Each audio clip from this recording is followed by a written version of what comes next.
This week's episode is sponsored by Babysitter Massacre Camp Carnage, the third sleazy slasher book in the Babysitter Massacre series, written by David O'Hanlon and created by me. It's hunting season, and there's no bag limit on babysitters. After his only child dies due to an incompetent sitter, Patton Moore establishes Camp Care. His graduates are highly sought after, and candidates will do anything for a spot.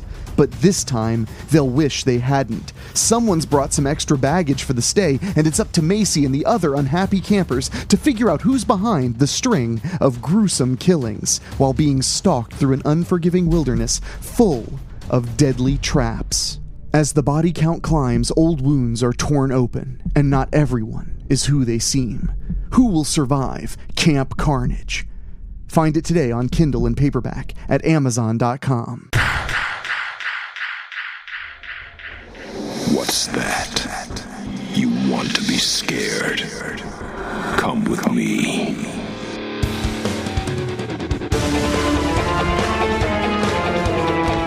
You will experience tales of horror, ghosts, and death. It is not recommended for the weak at heart. Listen in the dark. It's more fun that way. This is Weekly Spooky. Hello, my friends. It's Wednesday, and you know what that means. It's time for your little bit of spooky on the Weekly. I am, of course, your host and narrator, Henrik Kuto, and I've got to admit, it is pouring down rain over here in sunny, scenic Dayton, Ohio, and it's really setting my mood right here in my dark recording space, and I think you're really gonna like tonight's tale.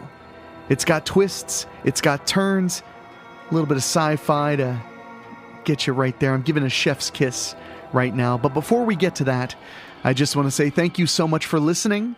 Thank you so much for subscribing. If you haven't subscribed on your favorite podcast app or YouTube, please take a moment and do that right now. I would greatly appreciate it. Also, if you want to support the show in any way, just go to WeeklySpooky.com. There's a tip jar, which I would appreciate a lot because I'm dealing with some heavy veterinarian bills right now. No, I don't see a veterinarian. They're for the dogs. But I would appreciate the support. Or you can go to Patreon and get exclusive podcasts and so much more. But that's neither here nor there because it's time we get to the meat of the matter. It's time, my friends, that we head back over to Strickfield. That's right. It's time we go back to the haunted hamlet that permeates Weekly Spooky and see what eeriness abounds. Because you see, being creative, it's a challenge. It's not a faucet you can just turn on and turn off. But sometimes creativity just runs amok in your mind and you have to type it down on paper or record it into a microphone or however you express yourself. But what if your creativity literally jumps off the page and becomes a nightmarish reality? Let's listen to the story. Hunter Black by Rob Fields. Simon Griffin sat in his bedroom and typed away. When he finished his current page, he pulled it out of the typewriter and loaded a new sheet. When he resumed typing, he could feel a presence near him. "Hi, Mom," he said. Even through his typing, he could see his mom taking his plate and empty glass. She replaced the empty glass with a full one. "Still hard at work, I see." Simon stopped typing. "Mom, I'm this close to being done with my latest novel. Once I'm finished, I'll be ready to send it out. Just a few more chapters to go."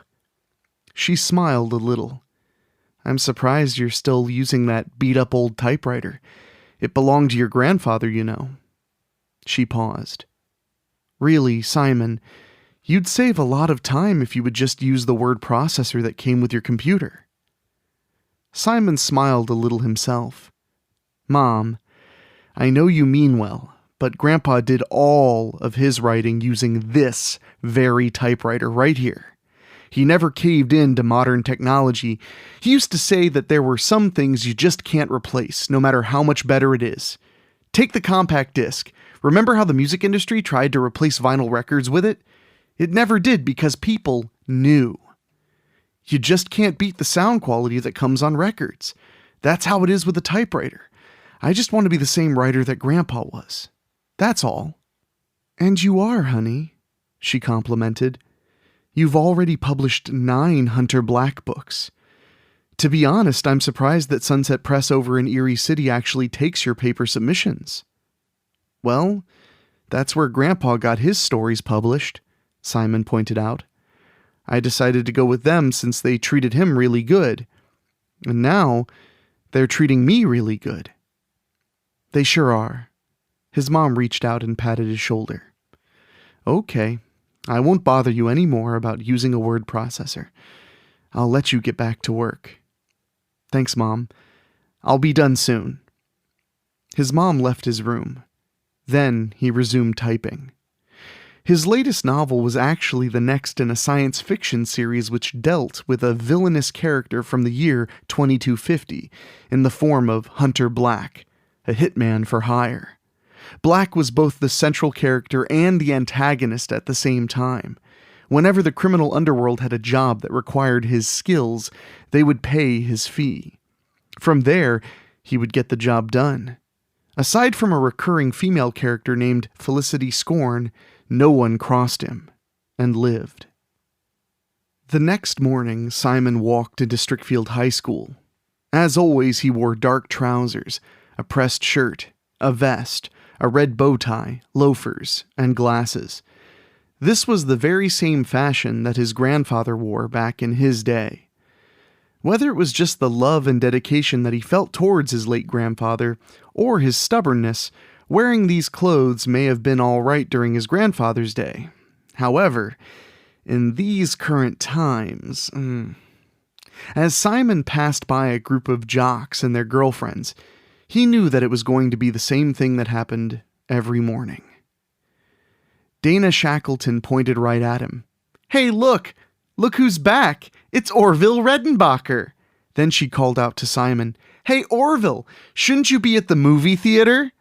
Her boyfriend, Nathan Cover, sneered at him. Yeah, fuckstick. This ain't 1955. Get with the times.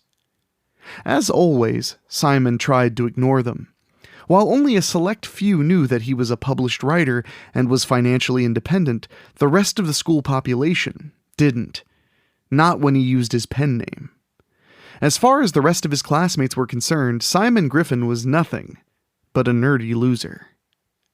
Suddenly, Simon was brought out of his thoughts when he felt himself being lifted off his feet by 2 of the jocks. The next thing he knew, he was being turned and taken into a nearby restroom. Simon squirmed, but he only weighed about 110 pounds, if that. Then he heard the click of the restroom door's lock and knew that he was in trouble. This one looks good, Dana told the jocks. Simon struggled harder, but to no avail. He couldn't do anything as he was lowered to his knees, only to have his head shoved into the cold water of the toilet. He was held under for a bit before the flushing came. The only thing he could hear over all else was Dana Shackleton and the other girls laughing scornfully at him. After school, Simon was in his room. His best friend and next-door neighbor Connie Graves was there with him. Every day, Connie, Simon complained. Every day. They always have to give me a hard time. He told her about the restroom incident earlier that morning. Connie sighed apologetically. I'm really sorry I couldn't go to school with you today. I had to be there real early to help put the school paper together. Whenever Connie and Simon went to school together, the bullies never laid a hand on him. They still taunted him, however. Simon pointed at her. And that's another thing. Those meatheads are always giving me a hard time. They say I need you to fight my battles for me. He looked down now. Not that I don't appreciate you helping me. I do, I really do. He sighed. I don't blame you if you don't want to be my friend anymore. Connie put her hand on his chin and raised his head up. Hey, don't you ever say that again. We've been best friends since we were kids. We swore we'd always be friends. We've always kept that promise. Now, enough of that shit talk. The two of them shared a hug. Then Simon wanted to be alone, mostly so he could finish his novel. He had tried to finish it the night before but hit a stumbling block with the ending. Connie said goodbye and left. Now it was time for Simon to write the final chapters, in which Hunter Black would face Detective Richard Hartman, who had come up against Black once before and barely survived with his life. This would be the final conflict. Simon loaded the paper into the typewriter and began to type away. And then, disaster struck. What? No! No way! Simon cried. Much to Simon's disbelief, the typewriter's element had fallen off. He picked it up and saw that there was no way that he would be able to get a new element and repair it. No, the old typewriter had finally had it. Now, he had 3 choices. 1, find a place that would repair typewriters. 2, buy a new typewriter altogether. 3, finally break down and start using the word processor on his computer. His deadline was coming up, and he needed to finish his novel. However, he had too much pride to resort to modern technology. He would never use a modern word processor if he had anything to say about it. He was an old-school writer, just like his grandfather. He decided to go out and see if he could pick up a new typewriter. He had a few ideas of where he might find one in downtown Strickfield. After calling Connie, the two of them got on their bicycles and began riding. Simon and Connie checked out a few antique shops and even the local department store, but there were no typewriters available. They even checked out their local thrift store, but to no avail. They had nearly exhausted all of Simon's possibilities in Strickfield. He really didn't want to use a word processor, nor did he want an electric typewriter. He needed an old-school one. There was just something about the feel of it. Then Connie suggested trying Strickfield Plaza as a last resort. It would be a couple of miles out of the way, but it was worth a try. Simon and Connie pulled into the parking lot of the Strickfield Plaza, which was located on the south end of the village. As they chained up their bikes, Simon looked at the nearly empty parking lot and took an exasperated breath. He remembered that his grandfather had told him how this giant plaza and the mall north of the village would never succeed in Strickfield.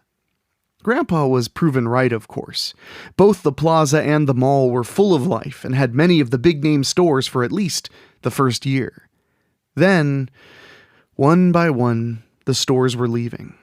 People just weren't shopping at either place.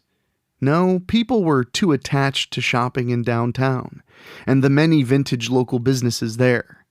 Now there were only a few select big-name anchor stores left in both places, along with some mom-and-pop stores. Still, what did Simon have to lose? The two of them knew that Staples was still open. After having no luck there, they got back on their bikes. They were almost to the road when Connie saw the one lone store further down the strip, which was called Tinker's. Let's check down there. They rode to the store, parked their bikes, and went in. Tinker's was full of seemingly old odds and ends. Simon looked around to see if... Yes! There it was! He quickly moved to the old typewriter sitting there on the shelf. It looked just as ancient as his grandfather's old one. I can't believe they actually have one of these old typewriters here, Connie said. This old typewriter is rather a collector's item, they heard a voice from behind them say. They turned around to see a man in his late 40s standing near them. Is this your store? Connie asked. That's me, Isley Tinker, owner and sole proprietor, he replied. How much? Simon immediately asked Tinker. I really need this typewriter to finish my book. Tinker smiled. I can see that you truly appreciate old items such as this, in spite of the fact that the modern word processor is readily available. If I may ask, what is this book of yours about? Tinker listened as Simon told him about his book and about Hunter Black. Tinker seemed to be quite interested. "Ah, yes, one such as yourself would be most perfect for this machine. I'll sell it to you for... How does $30 sound?" Done. Simon took out his wallet and they completed the transaction. Simon and Connie left the store. Simon secured his new prize into his basket in front of his bike. From there, the two friends rode home. Once Simon was in his room and had the replacement typewriter sat up, he put a sheet of paper in and began writing his final chapters. That night, just a little ways down the street, Dana Shackleton and her boyfriend Nathan Cover were making out in the back seat of his car to finish their date. After many long kisses, they stopped to take a breath. "It's too bad we both have parents who are home," Dana said. "I'd fuck you right now." "Yeah, bummer," Nathan replied. "You know, we could always go to the Strickfield Inn." Dana grinned. "Tempting, but it's getting late. If I'm too late getting home, I'll never hear the end of it. Sorry." Nathan looked over his shoulder. "What's sorry is that you live next door to Orville Redenbacher." Dana laughed a little. I mean, you see the way he dresses, right? He dresses just like his grandpa. He must have been a real dweeb, too." They both laughed. Then Nathan said, "That was so awesome how you tripped him up in the hallway at school today. He looked like he really wanted to kill you." "He's such a pussy," Dana replied. "Connie Graves ain't," Nathan reminded her. "She was right in your face when you tripped Simon. You gotta watch out for her." "You're right, especially since she lives on the other side of Orville. They'll probably get married and make more little Orvilles." They laughed again, but their laughter was cut short when they felt a presence nearby. They both sat up and saw the man wearing the trench coat and fedora who was looking in at them. "Get out of here, you fucking pervert!" Nathan snapped. "Go get your jollies somewhere else," Dana added. The figure answered by lashing out and shattering the window with his fist. Then he glared into the car. Just as Nathan was ready to protect his girlfriend, the figure raised what appeared to be a Tommy gun. "You really should watch whom you piss off," he said in a suave voice. "You never know when your actions can come back to haunt you." The barrel of the Tommy gun suddenly sparkled with flashing lights.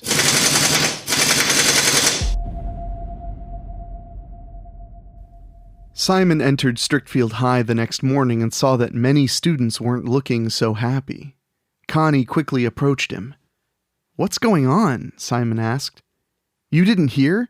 Dana Shackleton and Nathan Cover were both killed last night."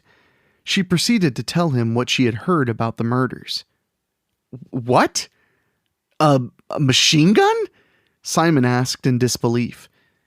"That's what the police are saying, based on all the bullet casings they found at the scene.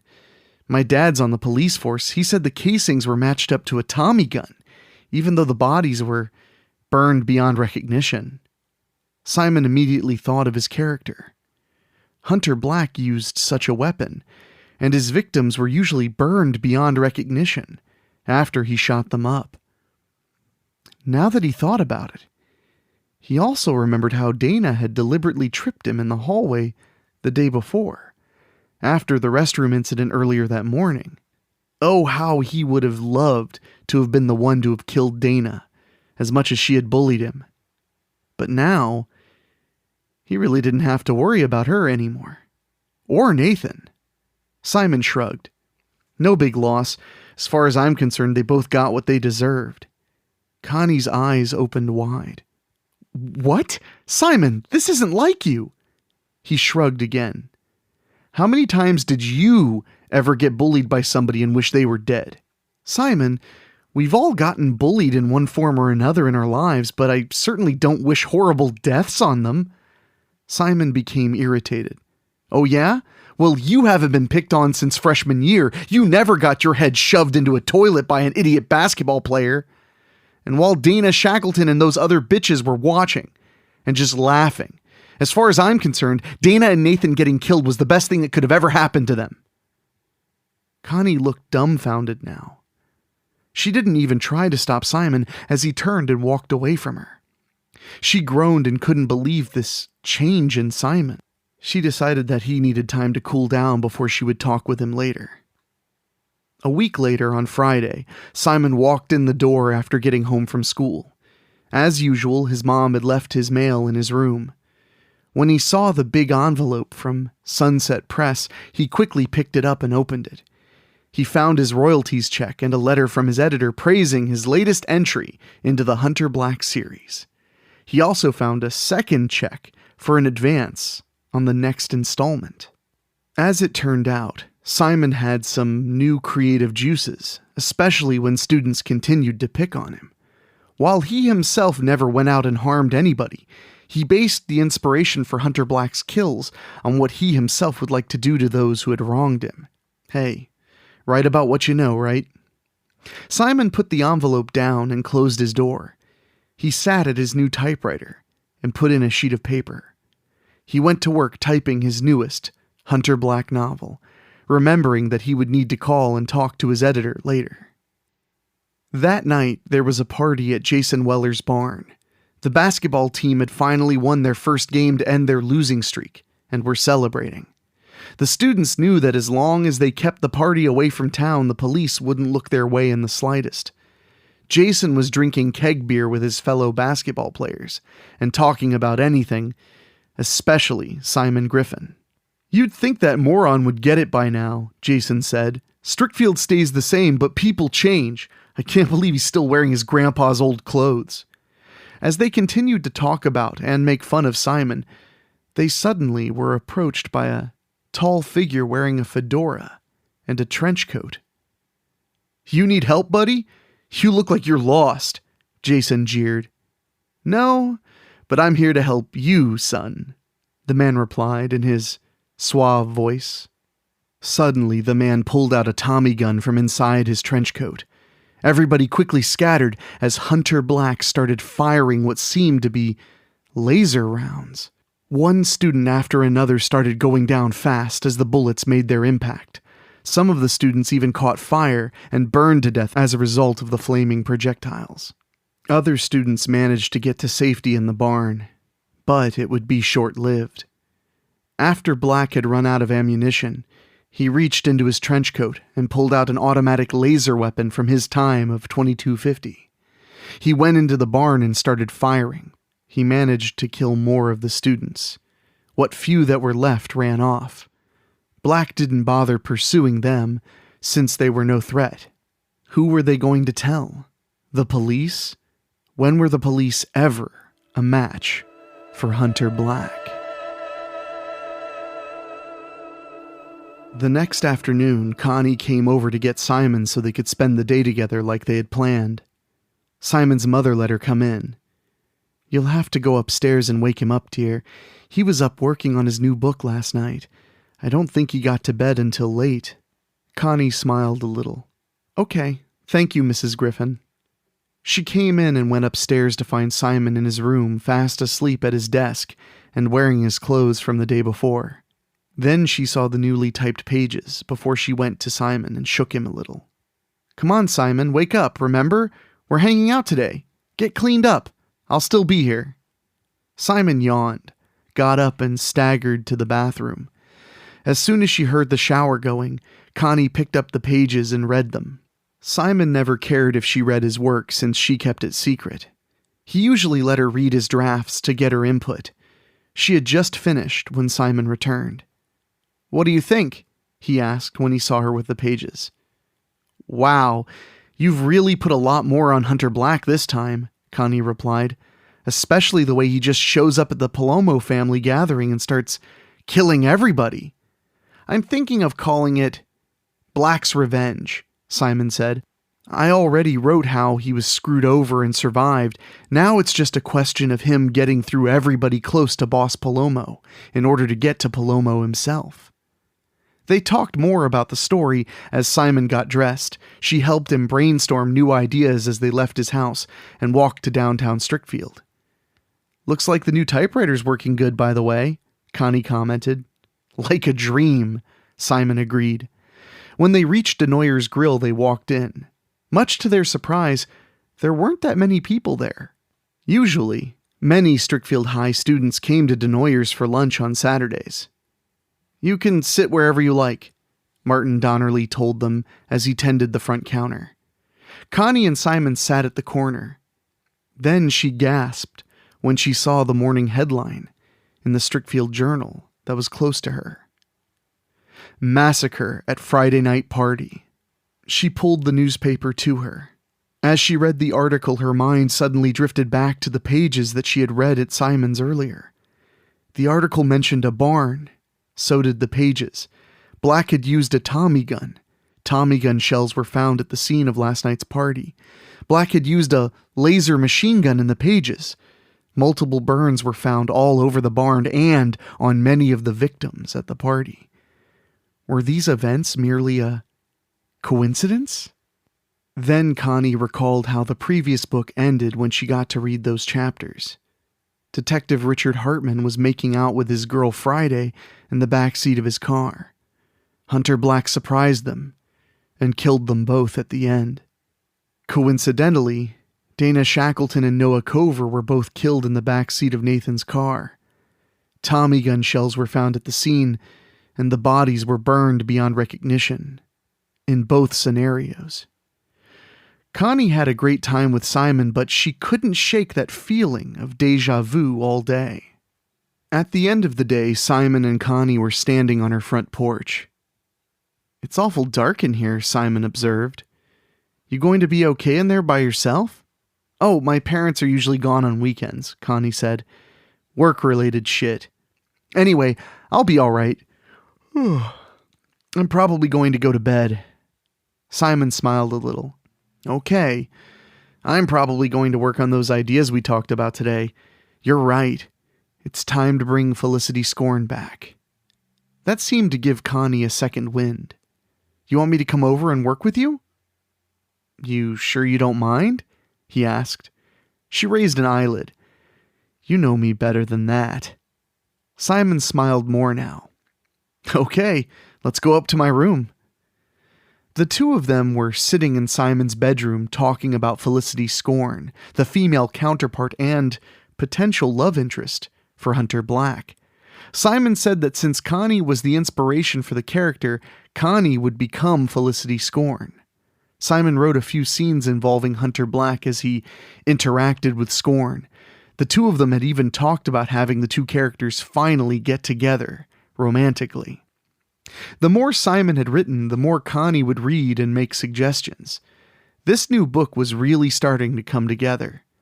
Simon and Connie had finally taken a break after hours of making more of Hunter Black's world a reality on the printed pages. And before Connie realized it, she moved into Simon and began to kiss him. He kissed her back. Then they continued to kiss with heavy passion before they both fell onto his bed. Hunter Black and Felicity Scorn met up during a revenge killing. As it turned out, they were both looking to kill another member of Boss Palomo's family, one of his daughters. Boss Palomo had severely wronged Felicity Scorn as well. Black and Scorn were at a standoff and pointed their weapons at each other, neither one willing to back down. Finally, they both lowered their guns knowing that they were good enough to have ended each other's lives. They ultimately agreed to partner up in their quest for vengeance and decided they were better off working together than being enemies. After killing a few more members of the Palomo family, they went somewhere and ended up consummating their new partnership. Connie yawned and woke up. She realized that her head was resting on Simon's chest. Then she sat up and remembered that they had made heated passion together. As she got out of bed, she saw the bags of money and piles of expensive jewelry in the closet and gasped. "What did we do?" she thought to herself. She had to think. She put her underwear back on and sat down at Simon's desk. She took some deep breaths and cleared her head. "What did we do?" she thought again. Then the images all started coming back to her. She and Simon had gone out.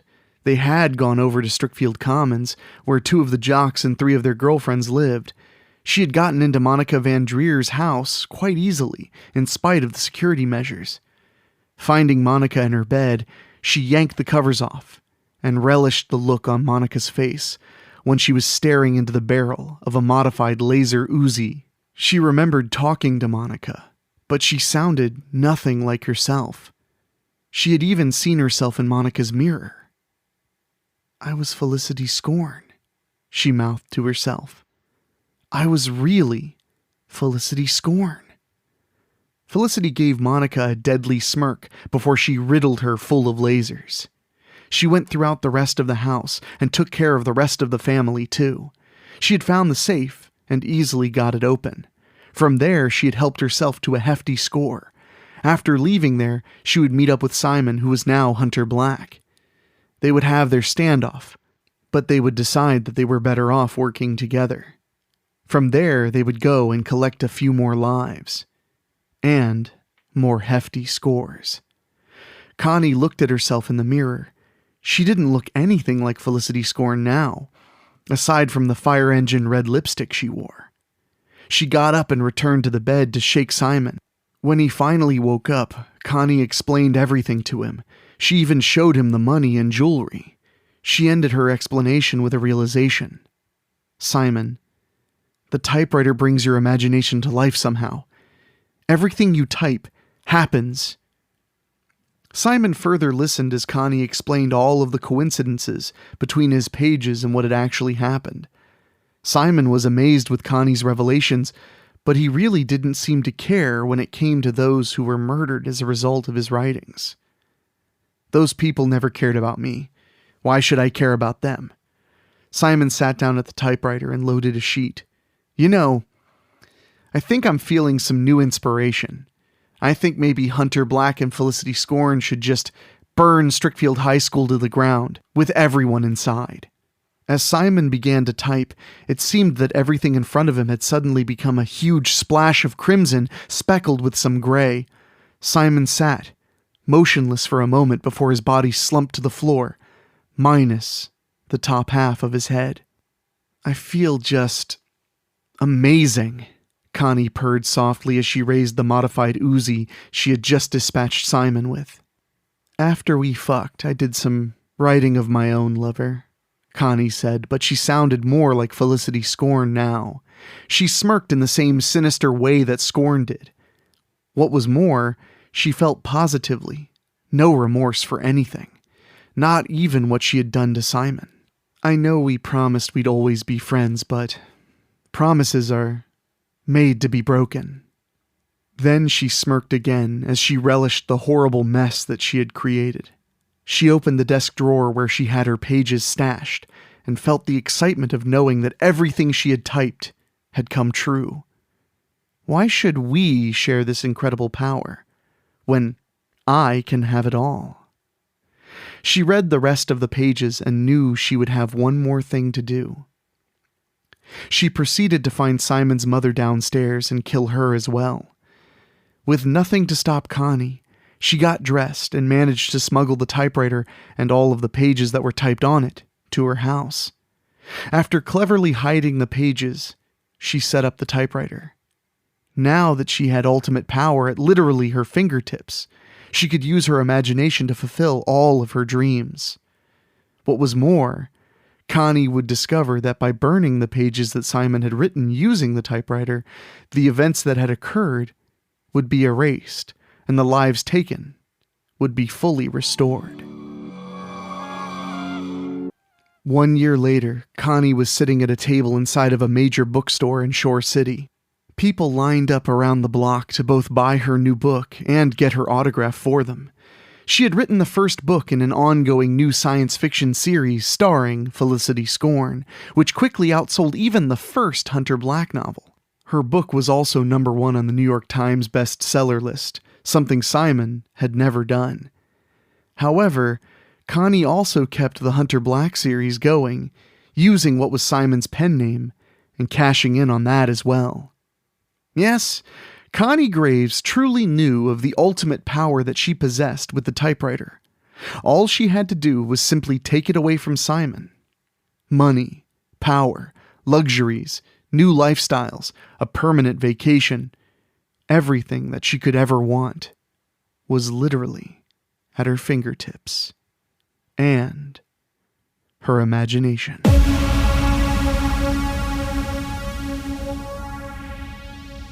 Oh yes, it's not often we get a somewhat happy ending out of Strickfield, but this week it was kind of a happy ending. I mean, that is of course if you assume the best of people, which I always try to, and you assume that our young heroine decided, to burn the pages that involved her blowing her best friend's head off.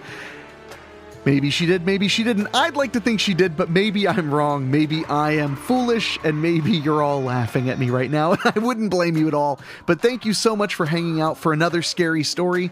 That one sure was a lot of fun. I'm excited because as I record this, as you're listening to this, I'll be on my way to the Mahoning Drive-In in Lehighton, Pennsylvania for the Joe Bob Briggs Drive-In Jamboree. It's my first big trip out of town since the coronavirus and everything, so I am pumped, my friends. So I'm sorry if I'm not keeping a spooky demeanor. I am so excited to go out and see some people, have some fun, watch some movies. It's going to be a great time, and I hope everybody out there is having a very nice summer. I hope you're not staying too warm. I hope the stories are helping keep you chilled. And I do want to mention, I did have some serious veterinary bills come up with my dogs, and I hate to do this, but if you're out there and you enjoy the show and you want to give a little support, it really would mean a lot to me. I have about $1,500 in vet bills. I had no idea were coming my way, but my dogs are both okay, and I will keep you posted on that at the end of every week's show until everything is sorted out. So if you want to help out, go to WeeklySpooky.com. There are plenty of ways, one-time donations, Patreon backing, and stuff like that. Oh, speaking of Patreon backers, big thank you to our Patreon podcast boosters, Gino Lyons, Michael aka Sharm, Karen Weemet, Jeff and George Hilton, Craig Cohen, Rob Fields, and Kevin Fry.